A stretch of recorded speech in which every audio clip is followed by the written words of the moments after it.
once again.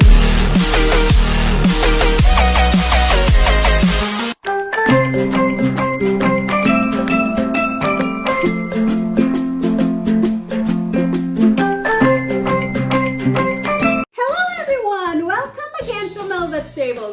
Today I will show you a very easy, very quick, pero nakakatulong ito, especially if you're suffering from arthritis, gout, at sumasakit ang inyong rayuma. Ito ay ang salmon and broccoli stir-fry.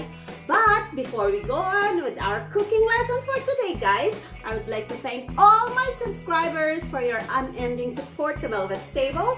And of course, if you are new on my channel, please don't forget to click on the subscribe button and the notification bell para lagi kayong updated every time I post a video in my channel. Okay, guys, let's start cooking. Here are the ingredients.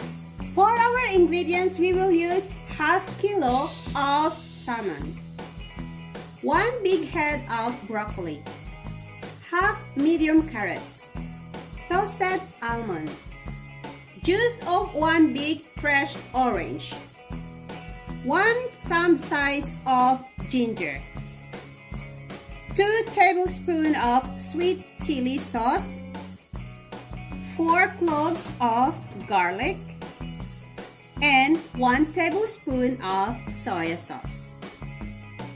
2 teaspoons of ground black pepper, 1 tablespoon of honey, and 1 teaspoon of salt.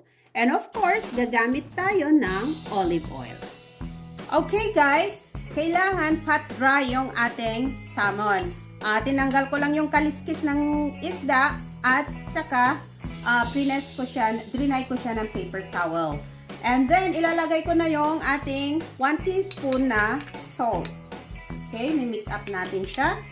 And then, our ground black pepper, our soy sauce, and our honey.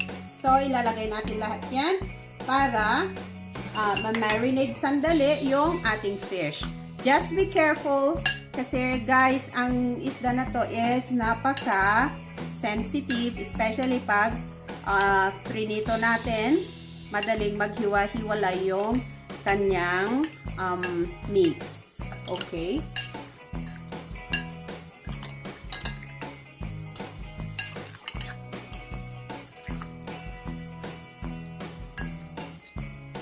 So, okay guys, okay na to. Isa-separate lang natin, isa-set aside natin siya.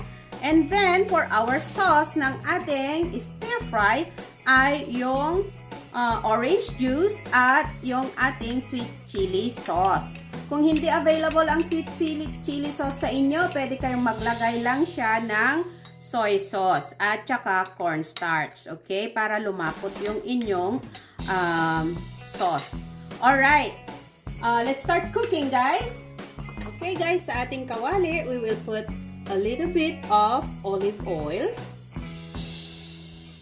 And then, we have to pan fry the fish.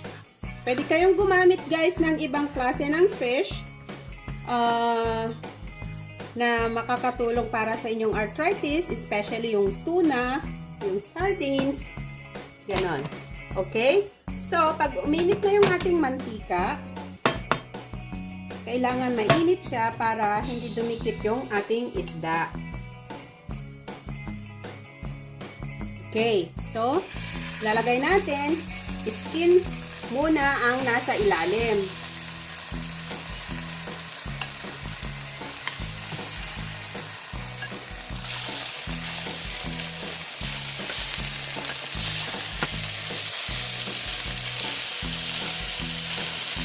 Okay guys, pag nakikita nyong namumuti na yung ilalim, you can now balik ta rin siya.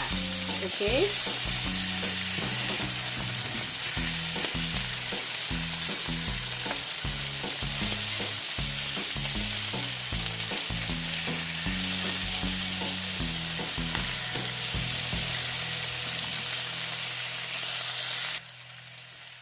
So, okay guys, remember, sandali lang lutuin ang salmon. Kasi ito nga, yung iba kinakain ng hilaw to para sa mga sushi, pero depending klase ng sushi grade ang tawag doon, yung kinakain na hilaw.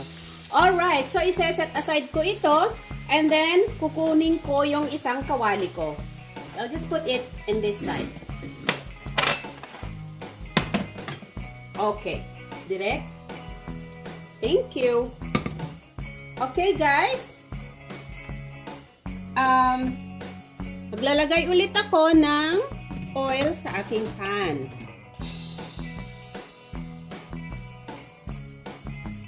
Okay guys, ilalagay ko na yung ating ginger. And then, at put the garlic. Fry lang ng konti para ma-infuse yung kanyang aroma. Yun. Para bumango siya. Alright? And, habang ginagawa ko ito, I wanna explain it to you guys, yung aking broccoli, kaya green na green. Nagpakulo ako ng tubig, and then blanch ko lang siya ng maybe 1 minute or 30 seconds, and then inilubog ko ulit sa ice water or malamig na tubig.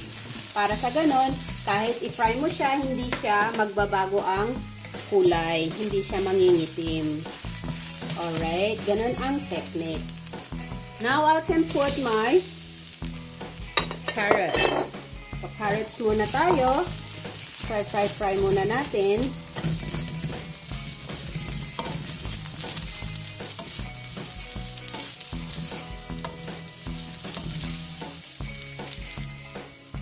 So guys, okay na yung ating carrots. Hindi naman natin kailangang lutong-luto. Then, ilalagay ko na yung ating broccoli. So, stir fry lang din natin siya. Anyway, na-blanch ko na siya kanina. So, okay na yan. At ilalagay na natin yung ating sauce. There you go.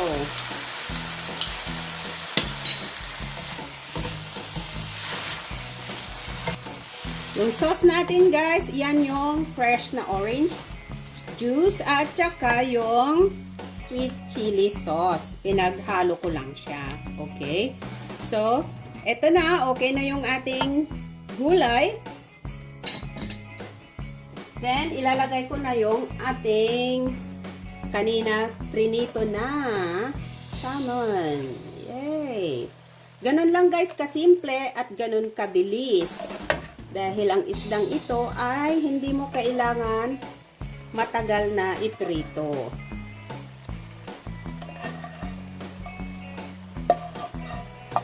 There you go.